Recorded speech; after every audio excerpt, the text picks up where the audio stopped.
Welcome back to another episode of Second Take. I'm Jillian Kushner. That's Armand Sadler. We have some bad news to start off the show. A very respected ESPN broadcaster, Stuart Scott, passed away this morning.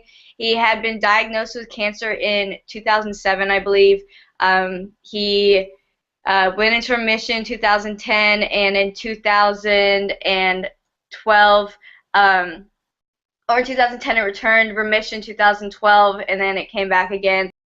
About exactly a year ago, he passed away this last night or this early morning, and it's extremely sad loss. I don't usually get upset about celebrity deaths, but Stuart Scott, that one hits hard because he's one of the best sports broadcasters there is. Always enjoyed watching him since I was little, and it's a horrible loss for everybody, and it's horrible, and everybody is mourning the loss of him, and we want to pass that on. Rest in peace, Stuart Scott. Yeah, I think I speak for Joe and I when I say it's a tough loss for us. We've modeled our show after a show on ESPN, but I think Joe and I would both like to be in Stuart Scott's position that he was in a couple of years. So I think that we can definitely identify with his death a bit more than other people. He's a member of my fraternity. He's a very great man in this world. The way that he blended hip hop, urban culture with sports. He broke into an industry that was predominantly white. In terms of sports broadcasting, but he really did a phenomenal job. His catchphrase "Booyah" will forever be remembered. His catchphrase "As cool as the other side of the pillow" always be remembered. His love for his daughters, his enthusiasm for his job. He'd been working at ESPN since 1993, stayed there consistently, and was always one of the prominent figures there. He'll definitely be missed. I really appreciate just everything he did as a black sports broadcaster, paving the way for others, for people like me. So rest in peace, Stuart Scott. You'll definitely be missed. But the show must go on. So yes. Let's go. And on the note, Stuart Scott, we would also we're going to post some links for donations, like Alex Klein. As he's been on the show, he has a foundation for raising cancer because he did lose his mother to cancer. We're going to post a link to that and the Jimmy V Foundation, which is an award that Stuart Scott won last year. It was an amazing speech. So for those who want to donate to help fight the cure, we're going to post those. But yes, the show must go on. We started college football playoffs. Man. And you know what? They didn't disappoint, but I would like to brag real quick because I'm 2 for 2 on my picks. Everybody was picking Alabama over Ohio State, but Ohio State did it with their third-string quarterback. I'm sitting there as a Texas fan who has had a lot of trouble with quarterback, and that will be something we'll discuss in a little bit. So jealous. The depth they have at quarterback, lost Braxton Miller, still second string goes on and wins the whole season, lose a second string quarterback, and you still are okay. And they beat Alabama, the #1 team in the country. It was a great game. Ohio State showed they are not someone to mess with, and it was an amazing game. At some point I was like, man, I think I'm going to have the wrong pick on this one because Alabama's coming back. Alabama is just one of those teams that's hard to beat. We've all seen this. We all know this. This is not, a secret. But Ohio State pulled it off 42-35. At one point I thought that, oh gosh, Alabama's about to come back. They left too much. They left like a minute on the clock, and that's too much with Alabama. But Ohio State pulled it off. It was a great game, and what do you have to think about that game?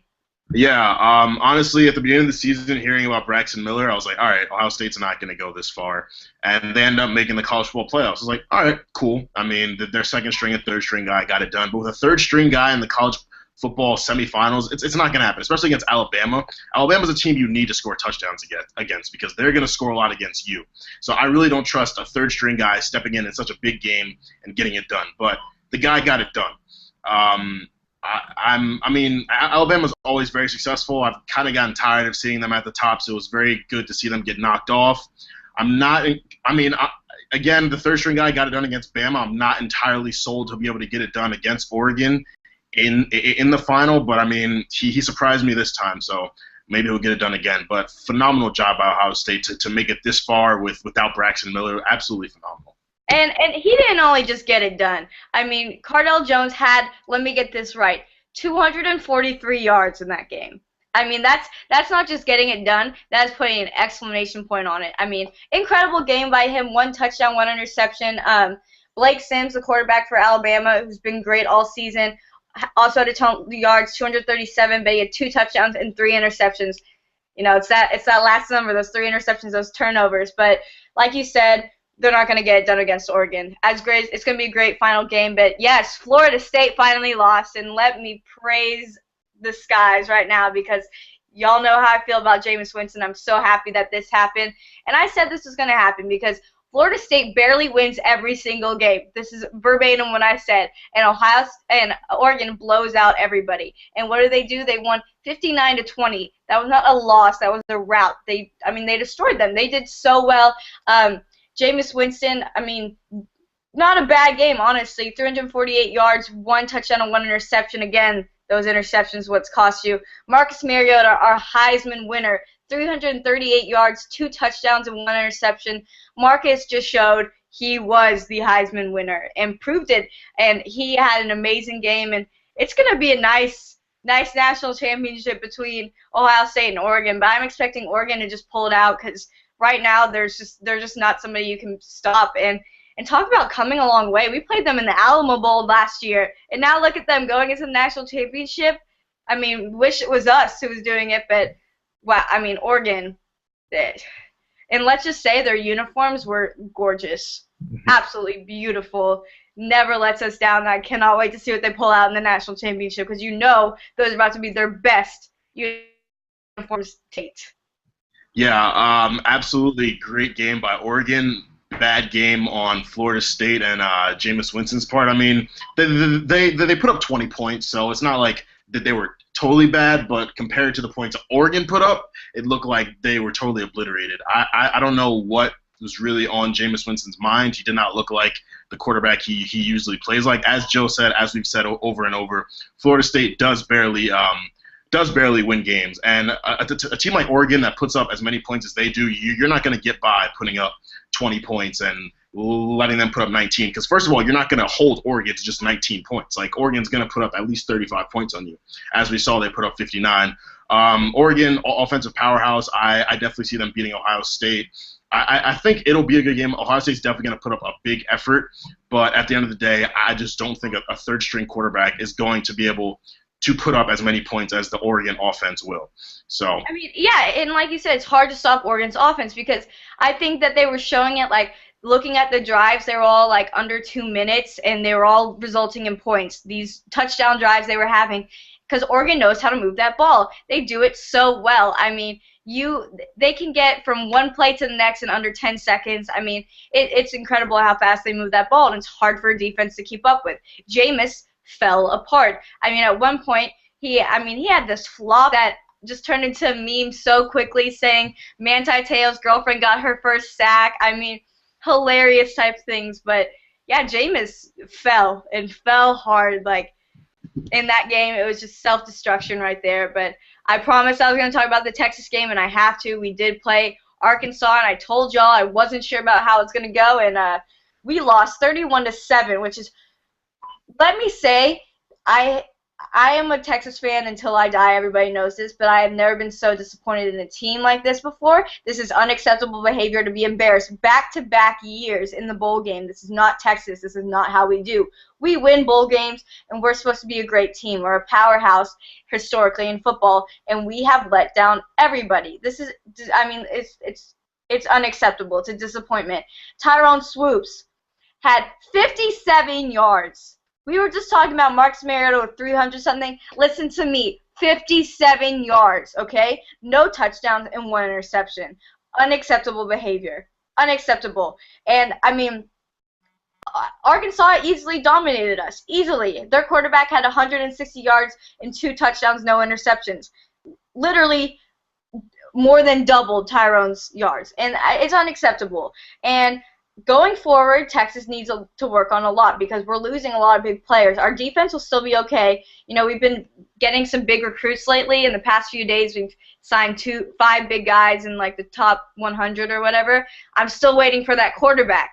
We've gotten some defensive players. We got a wide receiver today. where is my quarterback? Because this guy, this Tyrone Swoops, is not my quarterback next year, and I refuse to let him be my quarterback with 57 yards. It's unacceptable, and Texas needs to do better, and all of Longhorn Nation should be disappointed because this is horrible behavior, and there's not even words for me to describe. I was just sitting there watching this. I mean, embarrassment. It was horrible. It was unacceptable behavior. Yeah, I have no comments. I basically shared Joe's sentiments. It was very bad. Tyrone Swoops needs to be benched for life. And hopefully you guys can pick up a nice young quarterback out of high school, develop him a little bit. Maybe you'll get a transfer or something. I don't know. You guys definitely need help from somewhere. So good luck next season. Thank you. Okay, moving on to college basketball, which is a little bit of a happier topic for me.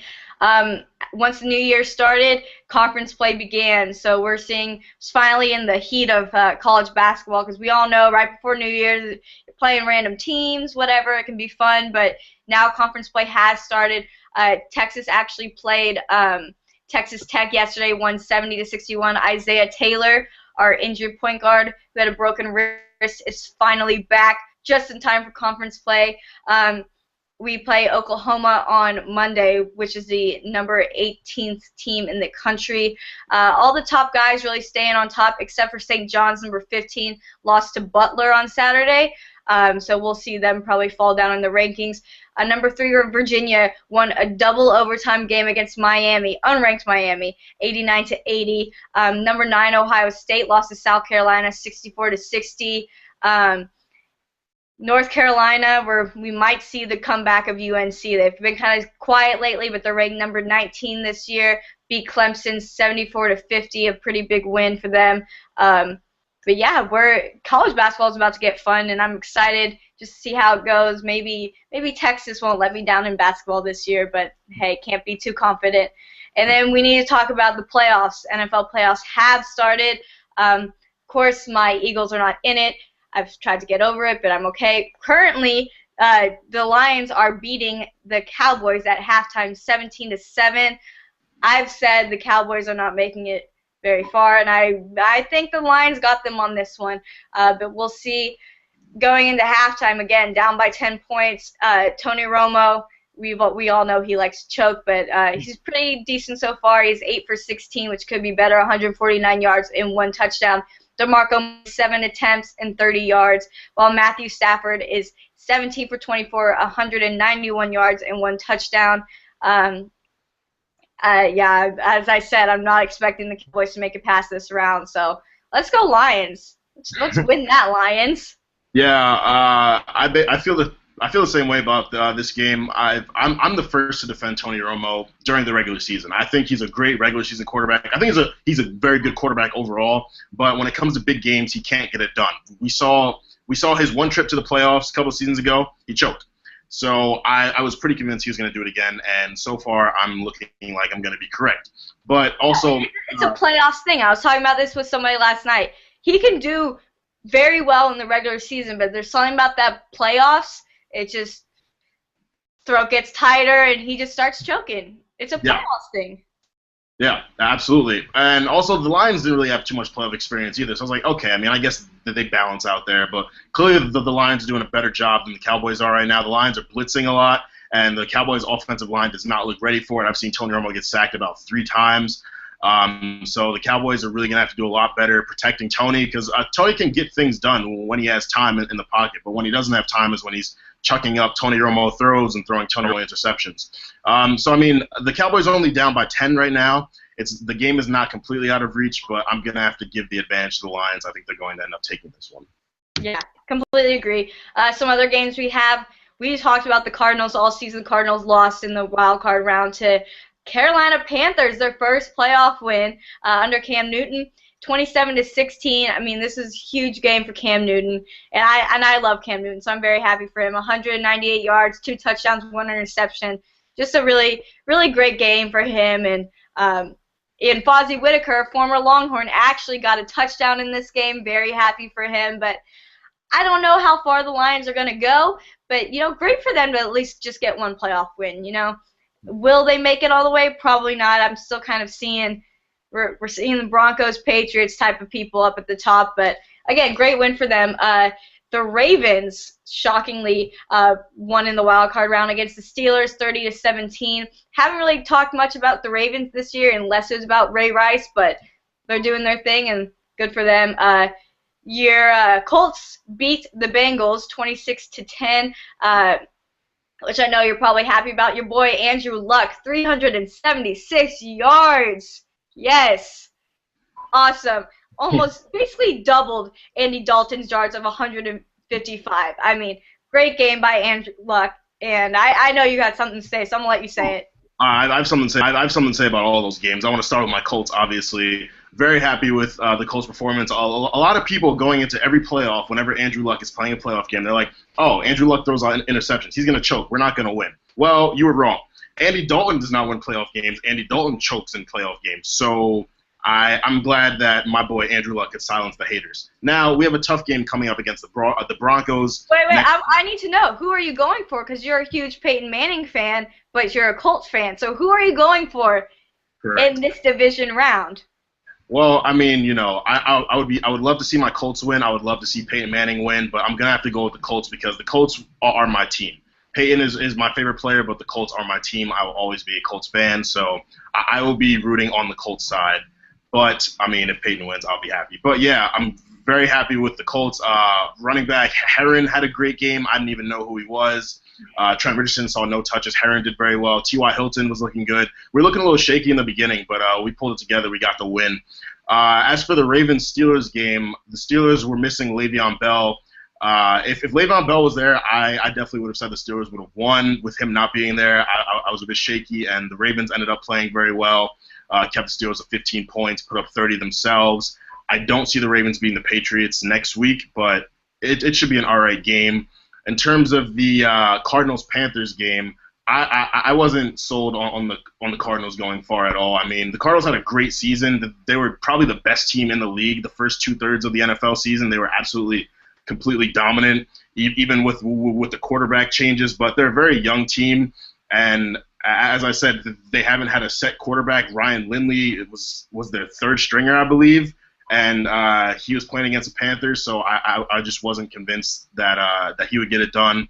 That they were a strong team in the regular season, a lot to look forward to, but they definitely need to figure out the quarterback situation. There are talks that Larry Fitzgerald might not be returning next season.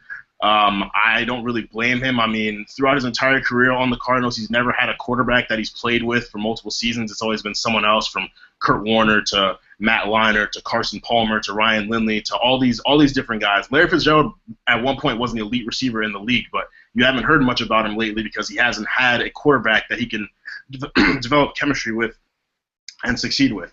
So yeah, as Joe said, I don't really see the Panthers going too far either. They'll definitely be knocked out next round. Depending on the final result of this Lions-Cowboys game, the Panthers will either be playing the Seahawks or the Packers, which will be a loss either way. But as far as the Super Bowl, I'm going to have to agree. I think it'll either be Broncos-Patriots coming out of the AFC. It hurts to say it, but I don't think the Broncos will be able to beat the Patriots in New England because the Patriots have home field advantage throughout the playoffs, so they'll have a home AFC Championship game. Out of the NFC, it's definitely going to be the Seahawks. Could be Packers, probably not, just because their pass defense is very shaky. You lost right there, and I was feeling you for the other side. You know, I'm definitely seeing the Patriots because next the games we have locked in, as you said, Baltimore, New England, and then Denver and Indy. And I'm saying Denver and New England are moving on. Tom Brady, man, you can't stop Tom Brady. But I mean, there's been a lot of talk about well, let me first touch on Larry Fitzgerald. Larry Fitzgerald is one of my favorite players in the league. I think he's an incredible receiver, and I agree with you. He needs to move to a different team. Cough, cough, Eagles. Okay, we're going to talk about that one later, Larry. You know, hit me up. We'll put you in touch with the guys at the Eagles. Go there. Be someone great because he is an amazing receiver, hands down. But, yeah, I don't know because there's talk about the MVP of this season. You know, I was watching First Take, and they're Skip and Stephen A. were going at it about, is it DeMarco Murray, is it Tony Romo? And I'm saying it's Aaron Rodgers. My MVP is Aaron Rodgers, and it's an easy choice for me. I will never give the MVP to Tony Romo, because at the end of the day, he is Tony Romo, okay? We have to understand that he is Tony Romo. Aaron Rodgers is a bad man. He is a great player, and he knows how to win. And they may not make it all the way, through the playoffs, but he is still Aaron Rodgers, and he's still an incredible player, and you can't discredit what he's done. I mean, we talk about the inconsistency of Tony Romo. You don't really say that about Aaron Rodgers. Aaron Rodgers is a pretty consistent player, and he's like a Tom Brady type of person. We're looking at some of the greatest quarterbacks right now. Tom Brady is going into the Hall of Fame. No question. Peyton Manning, Hall of Fame. Aaron Rodgers, Hall of Fame.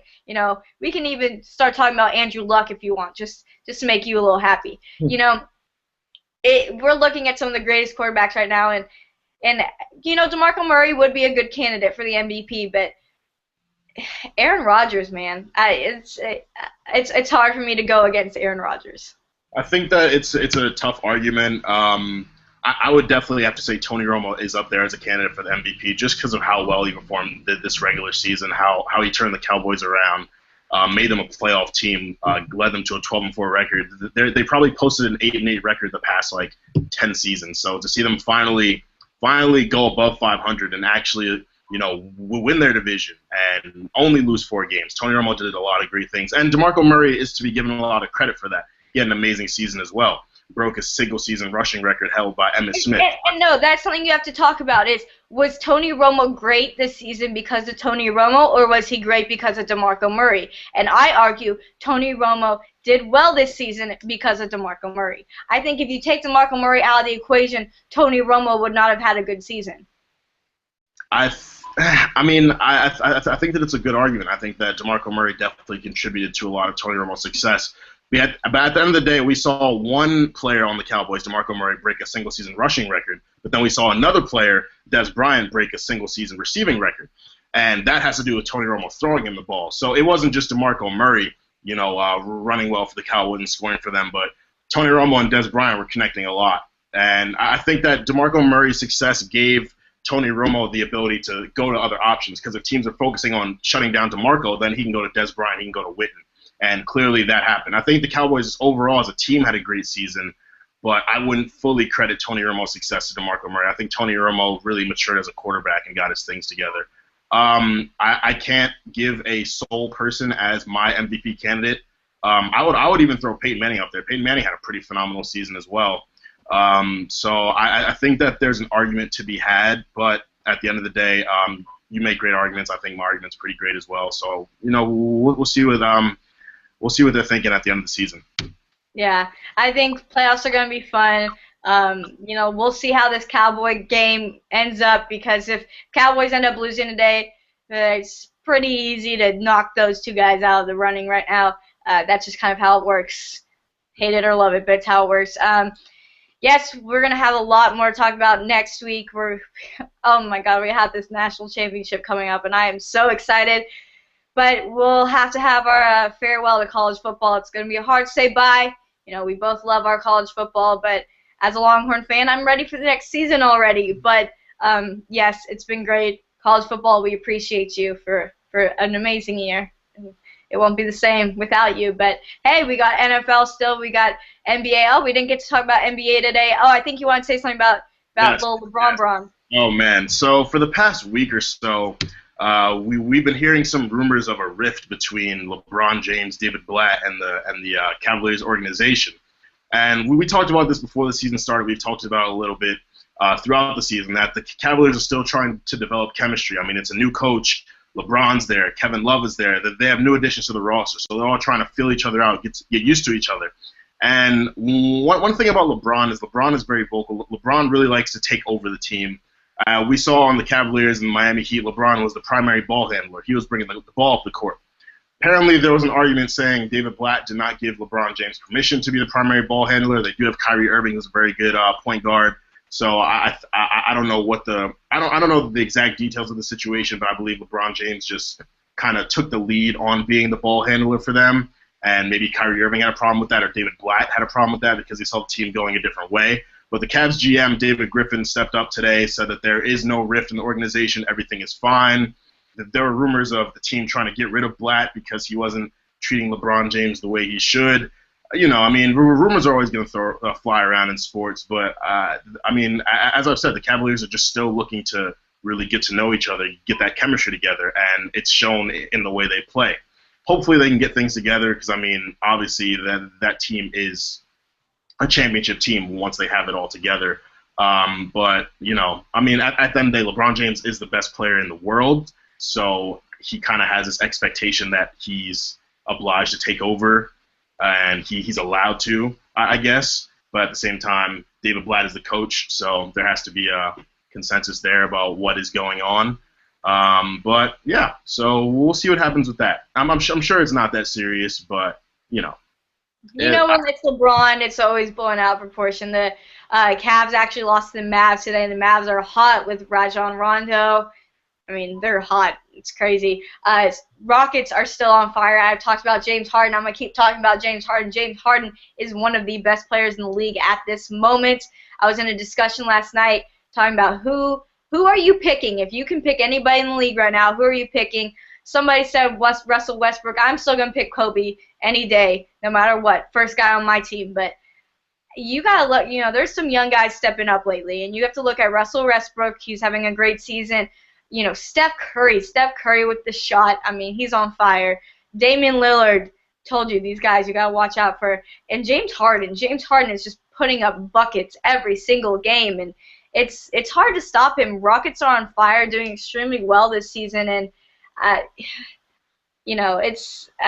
they destroyed the Heat yesterday. I mean, destroyed the Heat yesterday, 115-79. I mean, just putting on a show for everybody. James Harden with 28 points.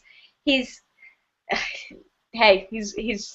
on fire, and could be, Josh Smith is only helping them, but the Rockets got something going this year. That's all I'm saying. I told y'all last week, Texas teams are doing something crazy this year, and they are with the Mavs. Spurs are always in the conversation, and the Rockets.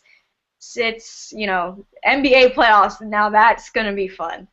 That's gonna be fun. We'd just like to point out Kevin Durant is still playing very well despite all of his injuries. OKC is turning their season around. Russell Westbrook for MVP. That is all. All right, well, you heard Armand's vote for MVP already. But, yes, we will see y'all next week. Say our goodbye to college football and then start focusing on basketball in the NFL. Again, Happy New Year, everybody, and see you next week.